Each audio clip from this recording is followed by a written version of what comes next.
Welcome back to another episode of Digital Voices. My name is Bo Tiffany. We talk about what's on our hearts, what's on our minds, and the issues going on in the world today. We each have a story of what shaped us into the person that we are, and I try to figure out what that is. My special guest today is Randi Delgado. Randi works in my local community bringing awareness to human trafficking. I saw an organized event that she recently had, and I was inspired to have her on my podcast. She was gracious enough to say yes, and so with that, let's give Randi Delgado a huge warm welcome to Digital Voices. How are you doing today, Randi? Thank you. It's an honor. I'm so glad to have this conversation. I am happy to add a platform for you to raise awareness to the human trafficking that you've been trying to raise awareness of in our community. So first of all, let me find out a little bit about you. Tell us who you are and tell us what you do and what you've been involved with. So I'm Randi, and I actually just joined this fight against human trafficking. Sheboygan born and raised, and I'm 25. I'm a stay-at-home mother, so this is really a new adventure, trying to get involved and be an advocate for the victims and try to bring forth real awareness. So it actually started out, I just made a Facebook group one day and noticed that there were a couple other moms in the area that were expressing concerns about this crisis. So I made them admins, and the rest is kind of history. So, gotcha. And you're just from an average person. And yes. You're from Sheboygan, though, right? Yes, born and raised. Okay, so a Sheboyganite. And what got you interested in? Gosh, it's such a heavy topic. It is. What got you interested? What made you aware of this issue within our county? Well, I've heard a lot from Detective Remington. I've kind of been following her throughout the years. She used to be the liaison officer at South. I went to South and I graduated from South, and she was just great. She ended up leaving halfway through my high school years, but she was just a really good advocate for a lot of different things. And it really interests me, this whole topic, because I think that victims really, really need us to get out there and be a voice, because this is a thing that is very silencing to a lot of people who are experiencing a trafficking situation. Sure. Did you meet any victims while you were going to school? And South High, just for our listeners, is a local high school here within Sheboygan itself. And so the liaison officer was a police officer at the high school that worked with the kids, just for the listeners. So they know. Yeah, I probably should have specified. But yeah, she was like head of really investigating these kinds of situations. Mm-hmm. And she's still an advocate to this day, even though she retired. But I didn't meet any victims while I was in high school. I did actually, so a little backstory, I was a victim to childhood sexual abuse. Okay. And that sort of thing, a lot of people don't realize the impact that it has on you. You know, it's a lasting impact, and it's with you for the rest of your life. Oh yeah. So this happened when I was about 3 or 4, and then I didn't tell anyone for a period, over 10 years. So when I finally got that off my chest, she was one of the people that I actually first talked to. So she just really had an impact on my life and a lot of other people's lives. She's a wonderful, wonderful woman. And there's a lot of people that are involved in spreading awareness. And it's key, because a lot of people, they hear about this kind of stuff happening, and it's not that they don't care, but for some people it really hits home, and then those are the people that are going to get out and do something. And we just need to get more and more people on board because it needs to be talked about. Right. It can't be hidden anymore. Right. In the time that I've lived in Sheboygan, which is since 2012, I actually have met a victim that was in her early mid-20s, but had been a victim while she was in school, and told me some of what she had gone through, which is really what caught my eye, I think, or related this particular situation to me because I wanted to know more about it. And after seeing that you were having get-togethers at like Fountain Park and raising awareness amongst our community for this plight. So tell me what you've learned. I know that you've gotten a certificate of completion regarding Operation Underground Railroad. Tell us about that. Okay, so that is a really cool organization. The founder, his name is Tim Ballard. I think I'm pronouncing that right. He was actually Homeland Security prior to starting up this nonprofit, and he left his government job, and everybody thought that he was insane. And the whole reason he left is because he was already involved in human trafficking efforts and trying to stop it at the government level. But there happened to be this particular instance where there was this young boy who was originally born in Utah. So this is out of Utah. He lives in Utah. But they're international and national. So they do stuff all over. They do these sting operations and bust these, human trafficking rings. And they've saved like thousands of kids and persecuted thousands of traffickers. So it's really growing and it's really great. And it all started, like I said, from this little boy who was originally born in Utah, but then his father was a pastor, and they're of Haitian descent, so they were in Haiti, and while they were in Haiti, the little boy got kidnapped. So Tim, the founder, he thought that he could, make it a U.S. issue and help find this little boy who was actually sold into sex trafficking, but he couldn't. So he left his government job, and that was the whole startup of this organization. And they still haven't found the boy today, but they are continuously saving children who are sold into slavery. And it's just wow, I can't imagine having a job like that and the kind of impact it would have on you. Yeah. Is this kind of like a pipeline that's happening, or is this individual sporadic pockets throughout the nation that is dealing with this? So I think that to really understand it, I kind of want to go into detail about what it is and then like some myths that are associated with it because just when I started out researching this stuff, I learned that a lot of what I had as an idea of what human trafficking is a little bit off. And that's really kind of doing a disservice to the victims. And we have to really cling to what we know is true and take it from there. So if I can, I'm just going to kind of give you a clear definition of what it is. Yes, please. So human trafficking involves the use of force, coercion, or fraud to lure victims and force them into labor or commercial sexual exploitation. So that's a big thing. Like, I think a lot of people, when they hear human trafficking, they immediately think just sex trafficking. But it's also very important to note that there is forced labor involved with this as well. So, wow. And, and I didn't really think of that. I immediately jumped to sex trafficking. It does make up a very, very large percentage, which I'll get into. Another thing people think like, it has to involve some form of transportation or going across borders. And that's not necessarily true. It doesn't require movement or border crossing to be human trafficking.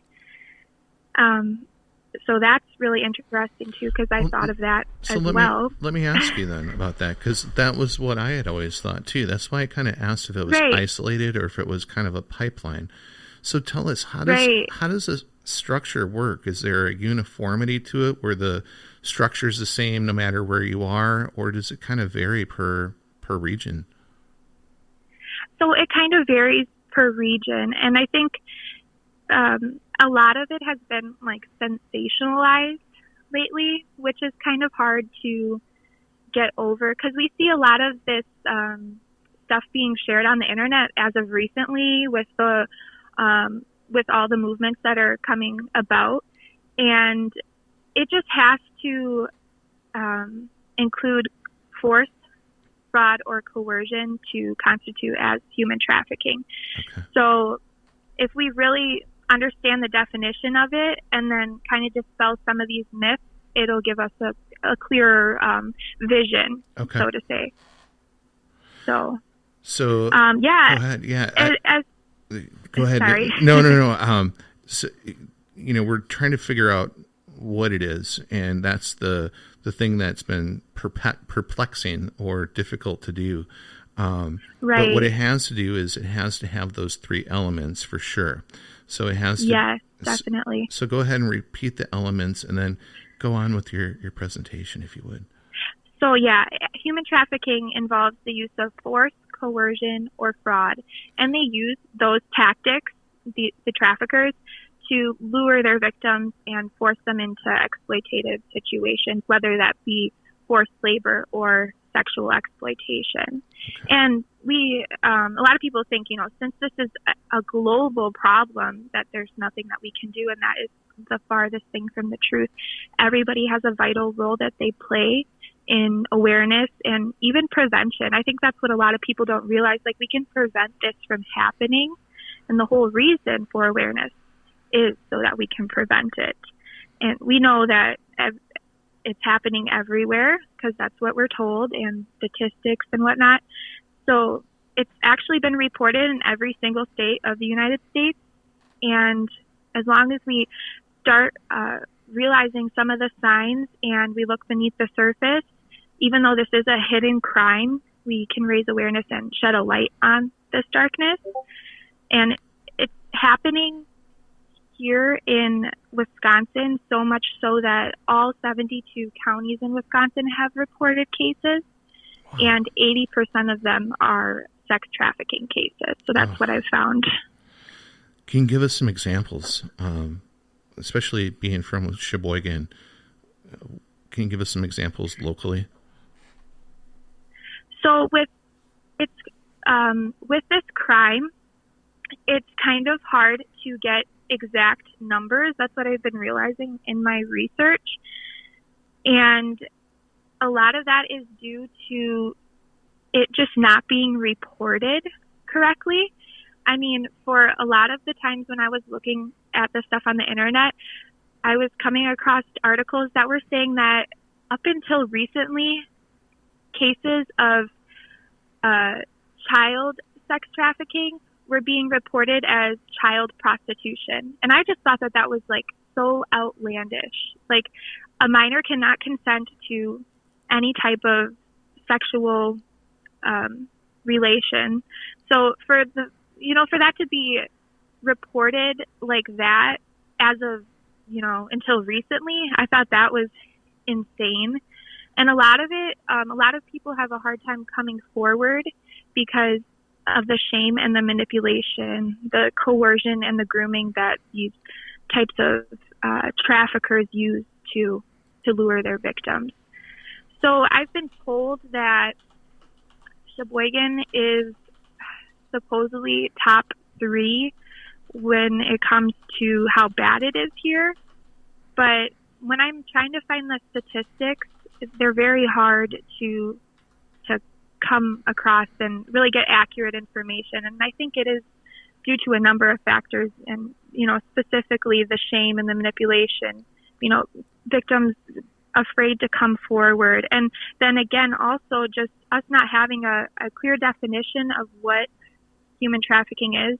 So we just don't know what to look for and, well, I was doing report to law enforcement. I did a little research, and I know that in 2018 there were 60 cases reported, and obviously this is something that's kind of hidden. So Right. That was both sex trafficking as well as labor trafficking. And yes.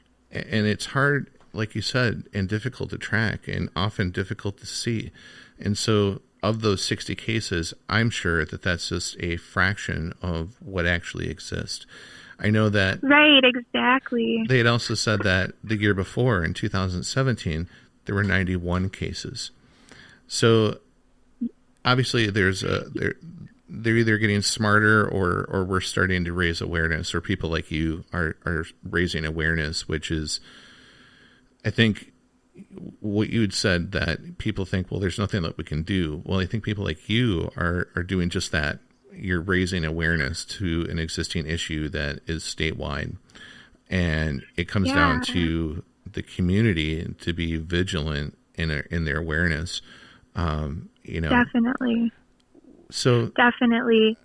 So, thank you. And thank you again for having me on here, because you're playing that vital role too by, using your platform to bring awareness. So this is really great. I'm glad that we're doing this. And I just want to put a disclaimer out there. I'm not an expert. I encourage everyone to do their own independent research. If there's one thing you can do, it's that, right? Mm-hmm. Because you really need to get educated about what it is and what it isn't, what you can be doing, how you can look out for your community, because that's what it's going to take. It's going to take all of us looking out for each other so that we can really be the light in this, this very, absolutely. Very crazy world. So tell me, what have you done so far? I know that obviously there was the Fountain Park organization, or the organized get together for awareness.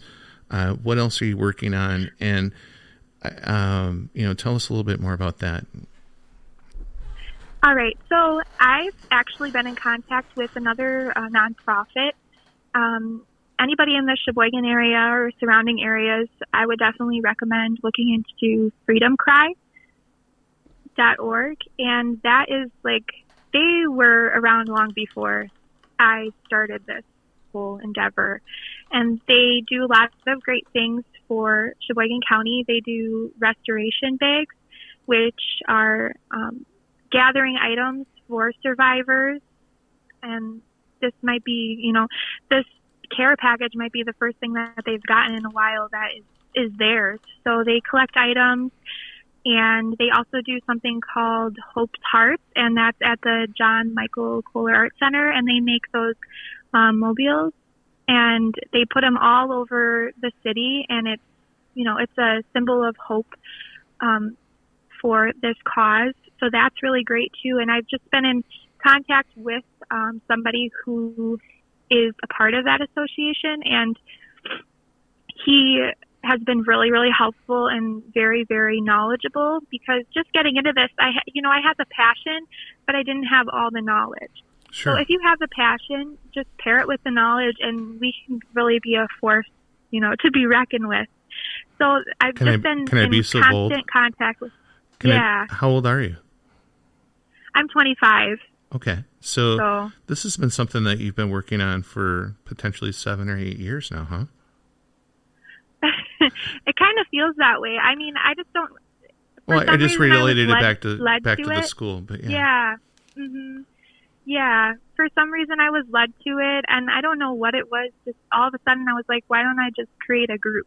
You see all these groups for other things, and I thought it would really be a great way for us to all network together and come up with, innovative ideas and really get the ball rolling. So, sure. Yeah. Have you met victims through the group? So I'm in contact with one victim, and they were supposed to speak at our rally, but due to some unforeseen circumstances, they weren't.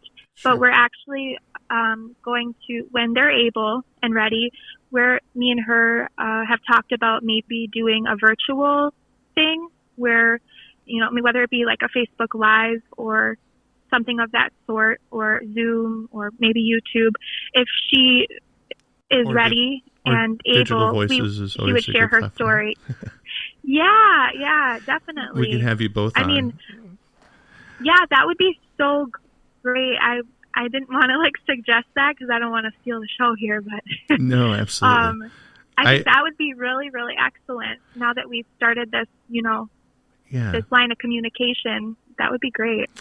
I think that it's just important to make sure that there's a much awareness as possible. Like I said, I myself know a victim, and unfortunately, she was sex trafficked through her early teenage years, and you can tell that still sticks with her. Yeah. And those types of things you would think in 2020 don't exist. It's a problem outside of our own country. But that's so far from the truth. Right. So it's right in our backyard. We don't, and it happens right under our noses. Absolutely. But again, if we're able to really educate ourselves, we can really, really make a change. And should I go into some more myths that are associated? I think that would help a little bit. Absolutely. Let's dispel those. So another myth that is common, and this one is huge. I mean, I thought this at the beginning because you usually see this when there's something circulating online. And when there's something visual, it really sticks. I don't know about you, but it really sticks in my mind. Yeah. So if you see a graphic or something like that, and then you have a little bit of information, sometimes if that isn't 100% true, that can really, really, push a narrative that really affects how people think of this. So this one is that victims must be held against their will using some sort of bondage or physical restraint. That isn't necessarily true. While some traffickers physically hold the people that they exploit, it's more common for them to use psychological means of control and entrapment. So things like fear, drug addiction, threats against family members. And it's really important to note that a lack of options due to poverty and homelessness can all prevent someone from leaving their trafficking situation. And this one really hit home with me. I mean, I kind of came from a dysfunctional family. I know that a lot of us have. And things like poverty and homelessness are just huge because these are things that traffickers are going to look for in a person, and they know how to exploit them. They'll come to the people kind of selling a pipe dream, I have this option for you, and then that's how they get them. They come with a solution. They have this protector role that they try to take on, and they have the most ill intentions, and that's how people get trapped in these types of situations. Ugh. It's like it's like a modern day pimp, but you don't know you're being pimped. That's the way Exactly. Yeah, they call them Johns, I guess. I guess that's what they call a lot of these male traffickers. What are these guys? Where are they from? What's their typical background? Are they someone from a low-income community? Are they somebody from outside of the states? Is this all born and bred locally within our own states? How is this happening? Okay, so what a lot of people don't want to acknowledge is these are your guys from the suburbs, a lot of them. And they're, at least maybe not the traffickers, all of the traffickers are like that, but the people who are buying the commercial sex acts are a lot of people from the suburbs. I've heard that a lot of the Super Bowl and the PGA, I'm not trying to throw anybody under the bus here, but a lot of that brings a lot of spectators and traffic into your hometown or wherever. That is creating the demand, and then whoever is supplying it, they take advantage of that influx of people because they know that they're going to be the buyers. So it really can be anybody doing the trafficking, even women. I've learned that a lot of people immediately jump to, the people who are selling the people are men. There's women involved in this too, and I think we really need to get over that misconception that the predators are just male, because a lot of them are actually women too, which you wouldn't necessarily think. At least I didn't. I don't know about you. No, well, I think after Epstein's, exactly. I think that's a great example that it's, men and women. Yeah, with Ghislaine Maxwell. Yeah, and that's all surfacing. It's just, crazy times. But I think if we can really help out in some way, we should. So these tactics, let's dive in a little bit more. I think you did a really great job. Oh, thank you. I took some notes. I'm cheating. Yeah, no, it's okay. So let's approach this from two ways, because this is a twofold thing. One, we have the sex trafficking. The other one, we have the labor trafficking. Give us an example of labor trafficking. So with labor trafficking, a lot of the times these traffickers will exploit migrant members of our communities, and they might threaten imprisonment or even like deportation if they contact the authorities. So a lot of the times with labor, for instance, forced labor, they'll offer them a job and then they're really tricking them and it ends up being a trafficking situation. And then by that time they've got like important documents, whether that be papers or whatever, and they're holding them hostage kind of. So it really puts them in a very dangerous situation, and a lot of the times the language barrier doesn't help either. So these are all things that these predators look for, right? Right. And another thing is they might... Can I just... Sorry, what was that? Let me clear something up real quick. So one of the common things that I think about is, the group of migrants that would be maybe outside of a manpower type place, and some guy drives up in a pickup and he's looking for some helpers that day that he can pay for cheap. Is this falling into the labor aspect, or is that something separate? Is this more than that? I think that it might be two separate things, but there's always going to be people involved that might exploit that situation, when they're looking for cheap labor. If they're already looking for cheap labor, who knows what else they might do to exploit these people, which is it's just... But this is something so different, where like if they're holding on to their green card, or they're using some kind of leverage over them to be in this particular scenario. Is that correct? Right. And then another myth that kind of ties into that people will think like, oh, if someone is paid or they consented to be in their initial situation, so whether that be, they agreed to do a job for, maybe a lower price or maybe even for free, or if they consented to some type of sexual act.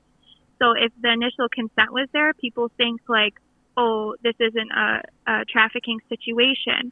So even though there might have been consent there in the beginning, if the trafficker, if it turns out to be a trafficking case, if the trafficker subjects their victim to, again, the coercion or the fraud or the force, then it constitutes as human trafficking. Okay. But some people have this misconception in their head, like thinking that just because it started out as something consensual, that means it isn't now. It doesn't matter. So I think that's kind of really good to understand too. Let's talk about the traffickers. How many people does a trafficker typically employ? I don't know if that's the wrong word. How many victims are in there underneath them? Is there a good way to put that? It's eluding me. That I'm not really sure of. That's a really good question. I should actually write that one down. I think with one thing I have seen is actually today I watched this Facebook Live, and they're out of Washington County. So they did a Facebook Live, and they were talking about how since this pandemic, there's been like a 42% increase on human trafficking that stemmed from online, which is another thing, which is crazy. So I just think of that immediately, like how many how many victims there really are if somebody's just sitting and hiding behind a device. I mean, it's crazy to think, but they were saying on this Facebook Live that, let's see here, I have the percentage written down here somewhere. A lot of that 42%, and I'll find the number in a minute here, but a lot of that 42%, like, they don't even meet their trafficker. So that was just mind-boggling to me. And a lot of it is they look for an unfulfilled want or need, and then they slowly start the grooming process, and they're able to exploit people over the internet. So that is crazy too. So that's a really good question, and I will find the answer to that. But I don't know exactly what, like, average amounts these kind of people enslave. I'm not sure. I'm still a little, I guess because I also have been fed so many myths. Yeah. I'm still trying to grasp what it sounds to me like. Some of this is cultural, as in, we're just trying to exploit poor people. And so some of them are some of us that we need like our roof done, but we can pay them pennies in the dollar. Mm-hmm. Yeah. Part of me thinks that way, but then there's part of me that thinks that this is organized too, especially when it comes down to the sex trafficking and things like that. Yeah. I mean, people that are doing labor trafficking, that kind of reminds me of places that, you work today, you get paid today. In my own history, I got paid pennies for for the job that I was doing, because they were, they might have been paying $25 an hour for me, but I was only getting paid 10, Wow. And so that organizational, part of it I've seen, in my own experiences working in Wisconsin. But that's not necessarily what we're talking about, is it? I mean, this is something different where, we're holding, a green card, or someone has like some tangible leverage over either a minority or someone else, or yes. Yeah. Or, we're exploiting children because perhaps, if they're getting paid cash, we can pay them $5 an hour or $2 an hour versus, minimum wage or something like that. That's different than what we're talking about here, right? Yeah, that's different, but I think it would be safe to say that if people are being taken advantage of in that sense, where they're not being paid enough, they could fall victim to a situation like this. Sure. Yeah, I mean, that's where I am still I'm trying to figure out the other side of it. And maybe my listeners are too. How can we narrow in to kind of really, where am I missing that? So are you talking about in terms of like the forced labor? Yeah. Cause I mean, I'm just trying to dive into that aspect of it. We've heard a lot about sex trafficking, and I definitely want to talk about that before we let you go. But I haven't heard so much about the labor aspect of it as I think a lot of us haven't. And that's why I just really want to nail that down and try to figure out how they're doing this, how we can be aware of it, how it's different than what I was describing. And, that way we have an awareness of what it is truly and what we're looking for. Yeah. So what I've found is, again, the threatening of imprisonment or deportation, that's huge.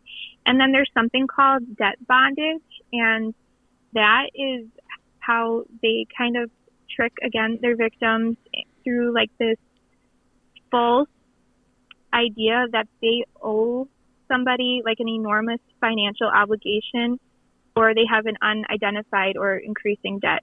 So the only example that I have, which is like kind of makes me sad because I would like to go in depth about the labor side of it. Sure.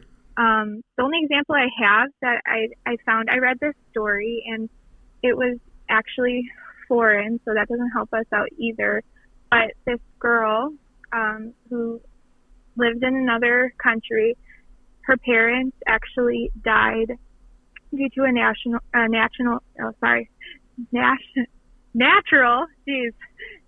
disaster, and which is just tragic in and of itself. And then somebody came to her and they said, I've got this job opportunity for you.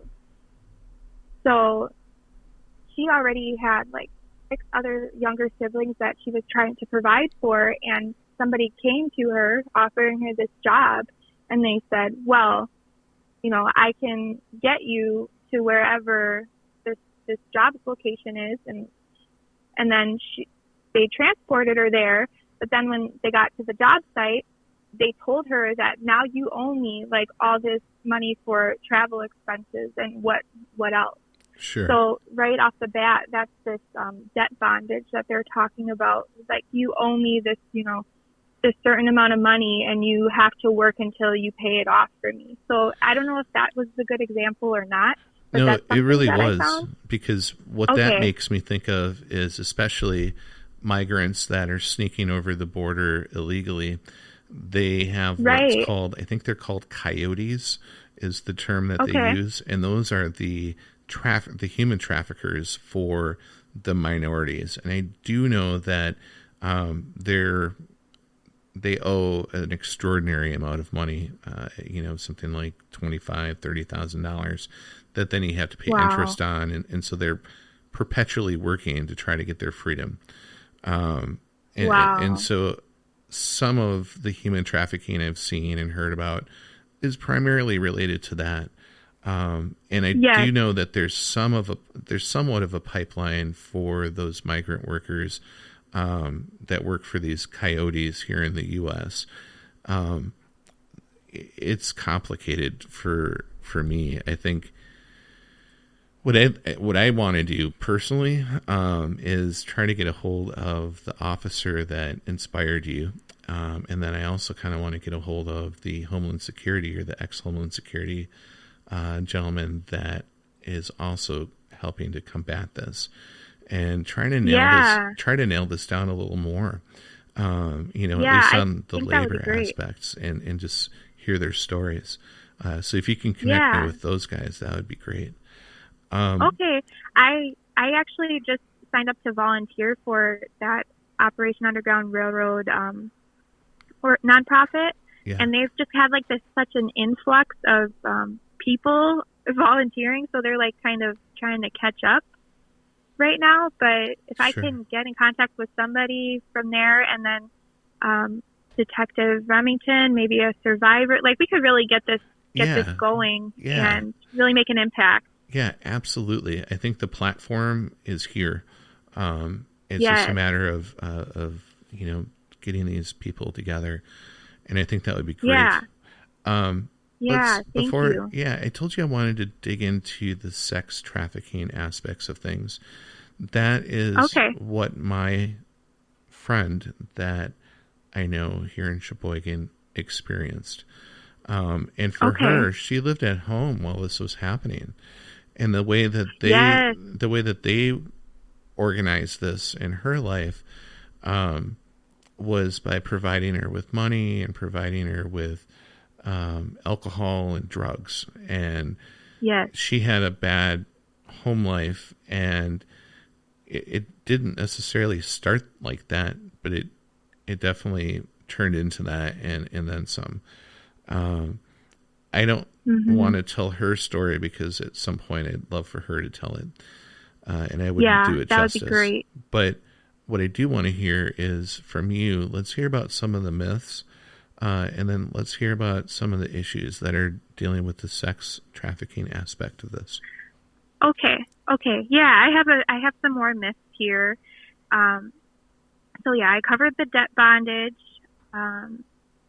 Another thing, like especially I think with the sex trafficking side of things, a lot of these traffickers, they'll threaten to shame their victims by exposing humiliating circumstances to their families. Sure.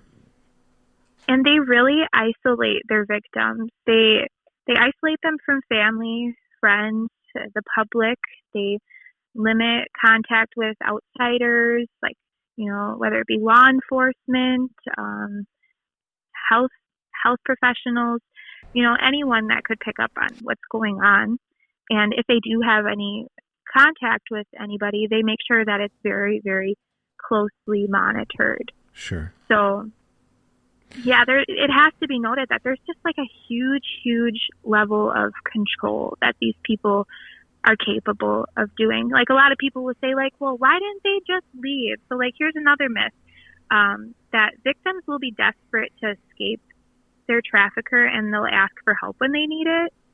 That's not true. If only it were that easy, Individuals who experience trafficking might not readily seek help due to a number of factors.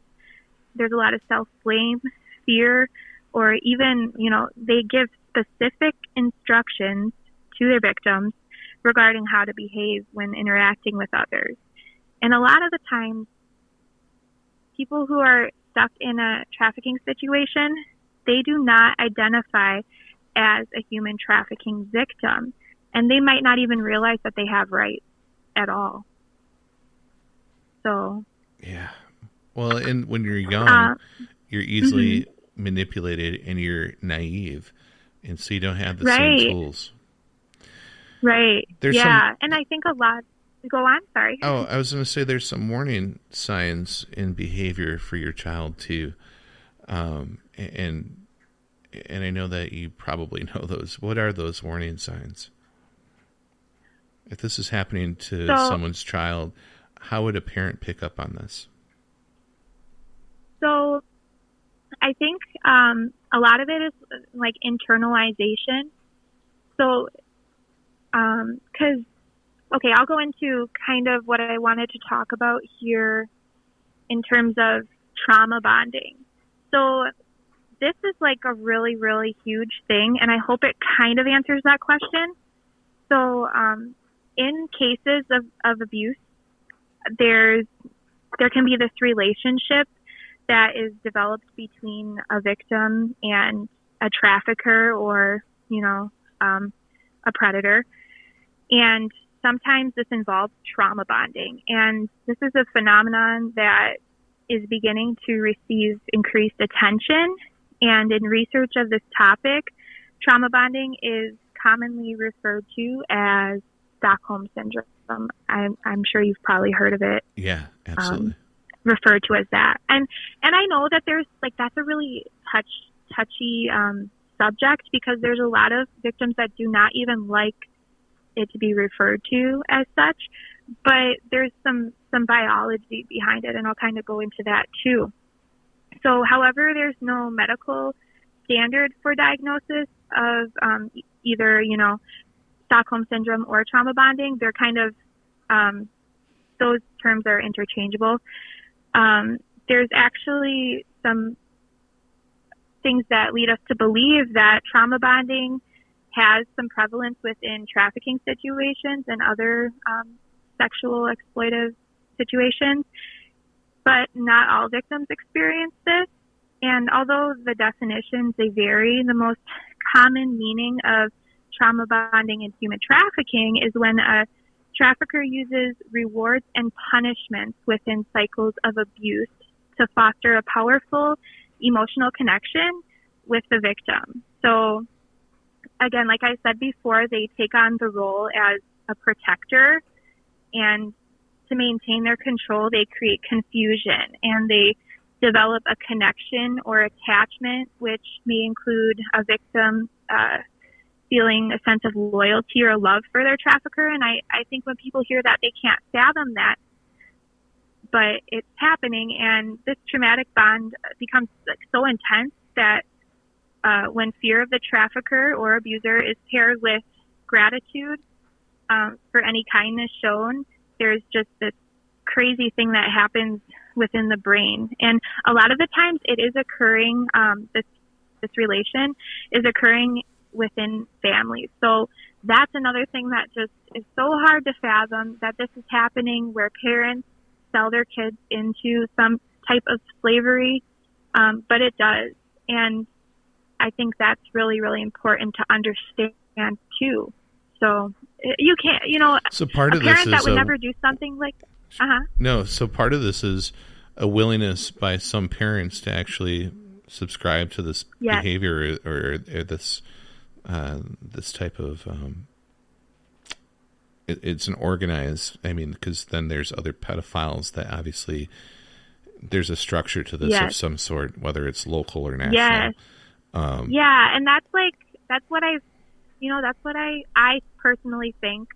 And I know that, I mean, I won't get into conspiracies or anything like that, because I've heard that is like detrimental to the fight against human trafficking.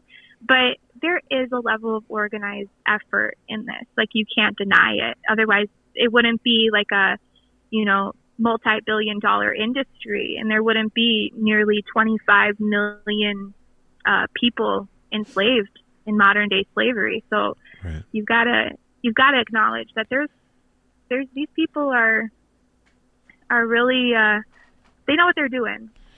I know that you didn't want to touch on conspiracy, but in this day and age, especially with all the fake news that's going on, I've heard so much, especially when it comes to trafficking of children and the elites and just all that conspiracy stuff. I would say that it's detrimental because there's so much fiction that it's hard to tell what the truth is. Do you want to highlight some of those? We can myths? Go into that a little bit. Yeah, go ahead. I mean, I'm not going to lie. I've fallen down a rabbit hole or two, and I've gone into these crazy downward spirals of, reading all these theories on the internet. And I think we're all kind of guilty of that. It's because it's sensationalized. Like, and basically when someone is sensationalizing child sex trafficking, it's taking away from the victims who might be right underneath your nose, right? Because a lot of the times they're silenced, right? And actually today when I watched that live stream out of Washington County Anti-Human Trafficking Advocates, that's another Facebook group that you can look into, they really, really touched on this. They touched on the Wayfair conspiracy and Pedogate and Pizzagate and everything that entails, QAnon. And although people mean well when they're sharing this kind of information, you have to really, really do your research and make sure that you're sharing credible stuff. Right. Just because it's out there, it doesn't mean it's necessarily true. And they really went into that with some numbers. So a lot of the things I'm sure you've probably seen is 800,000 children are reported missing a year in the U.S. Right. Well, this Facebook Live, she was telling me that of those 800,000 children, and that was actually a report from 2012, only 95 to 97% of those children are actually recovered. And then less than 3% of those cases were actually taken by abduction. So although it happens, definitely don't ever let your guard down, right? Although it happens, it's not as common as runaways or, somebody exploiting someone who they know already. A lot of the times these traffickers, they know their victims ahead of time, and their victims know them, and they see this opportunity to do this. I'm really glad that you touched on that, because that's what happened in my friend's particular situation. And again, I'll let her tell the story. Right.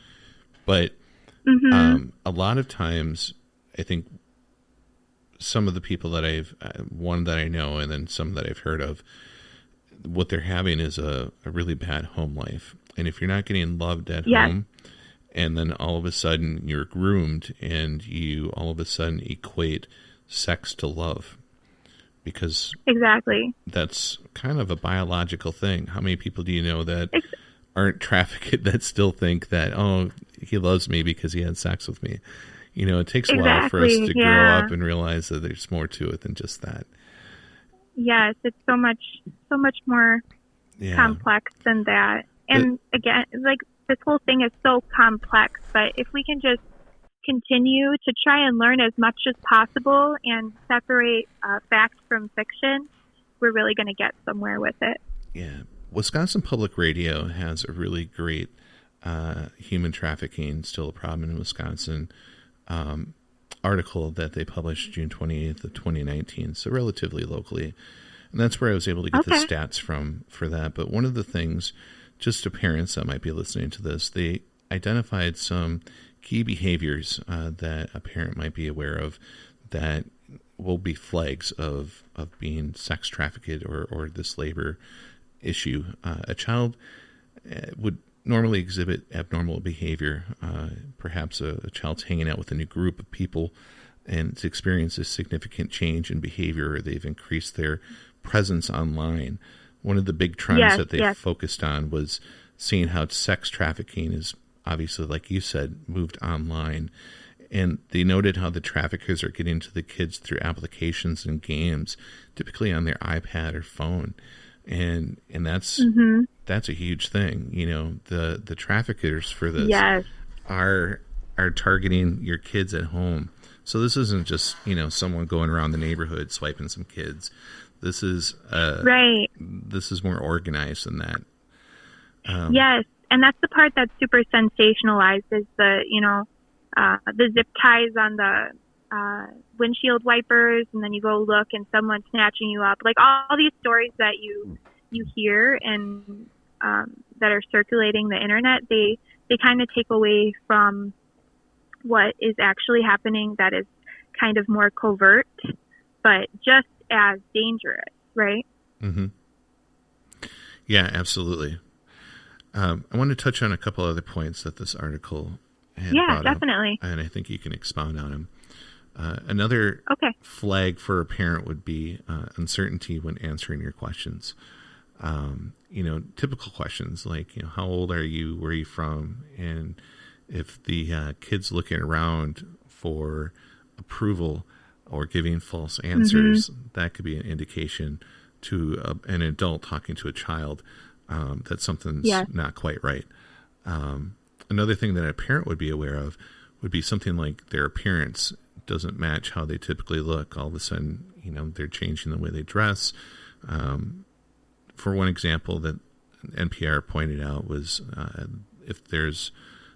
if a runaway or a homeless youth has extra phones or prepaid debit cards, things like that should be a flag for any adult interacting with that child, that something's going on and not quite right.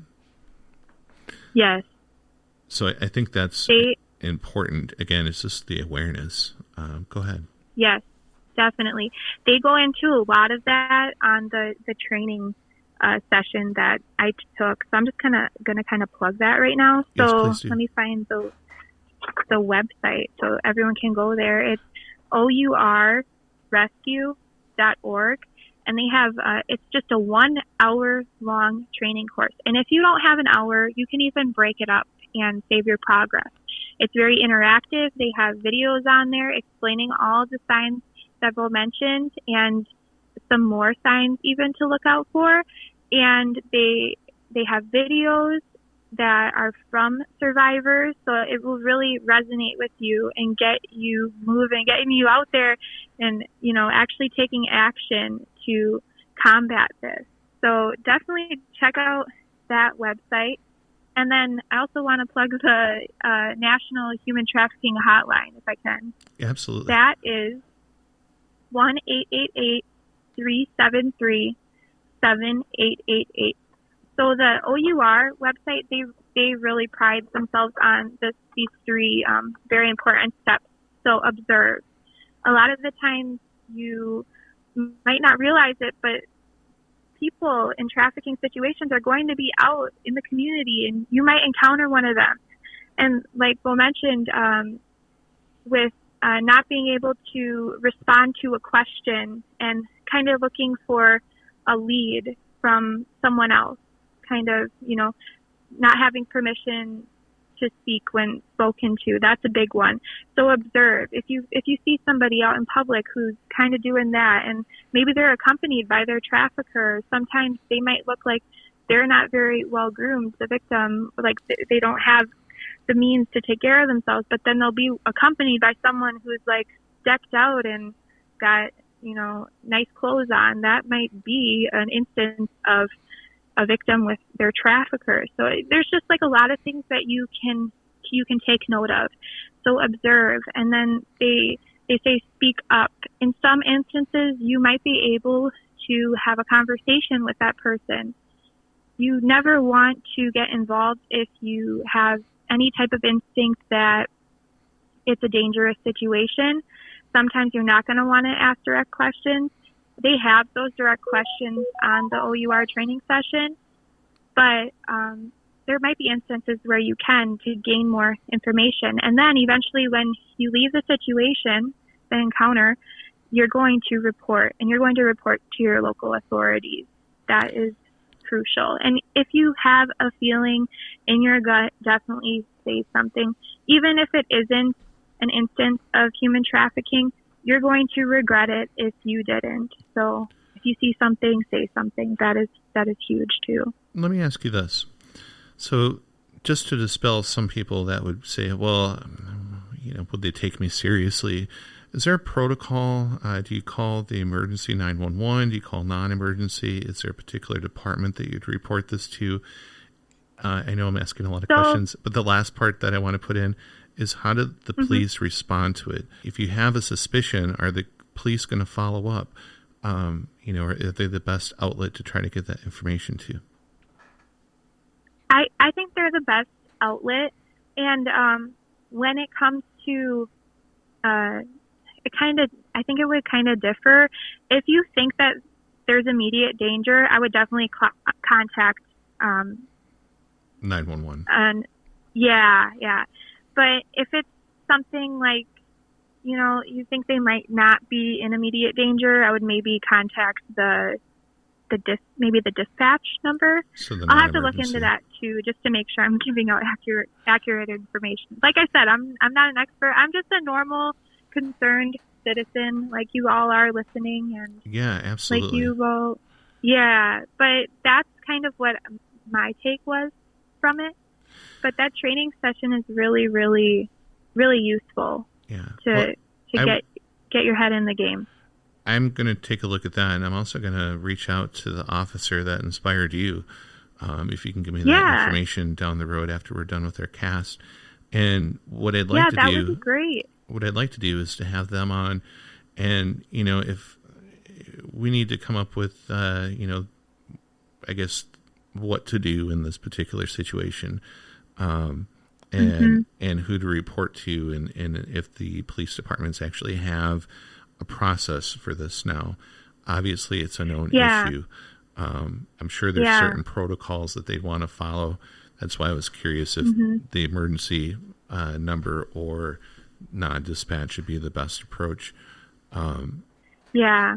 It gets into a gray area, because then some people might read more into it. But I would rather err on the side of caution than to not err at all and just let this go on without making a move or a report. Exactly. Definitely go with your gut instinct. That's what I've been told. It's very important. It's a great barometer for most things, following your gut. Yeah.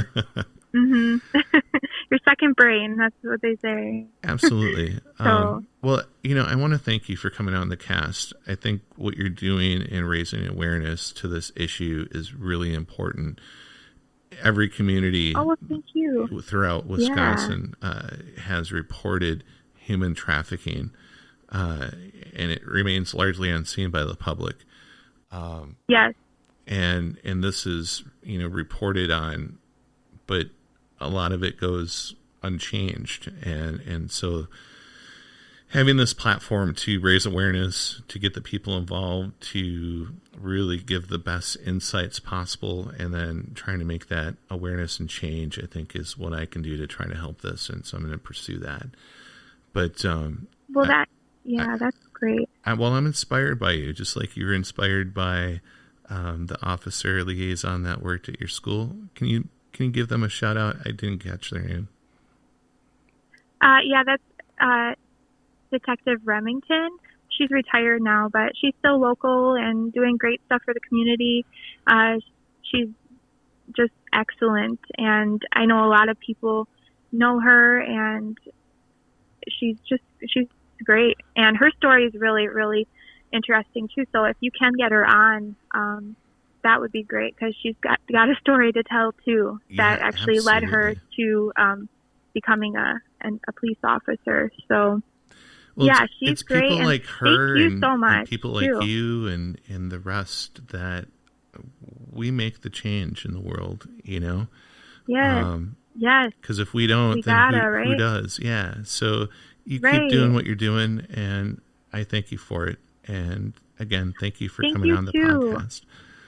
Yeah, thank you too. I know that there's a lot that we probably didn't touch on, and we can just keep the conversation going. That's the most important part, and I really want to make sure everybody else keeps that in mind too. Keep the conversations going. I know we're so divided as a people now, but as long as we can keep talking about these things that plague our society, we can really make a change. So thanks so much, Bo. I'm so glad that I was able to do this with you, and again, I'm just so grateful for this opportunity. Well, thank you.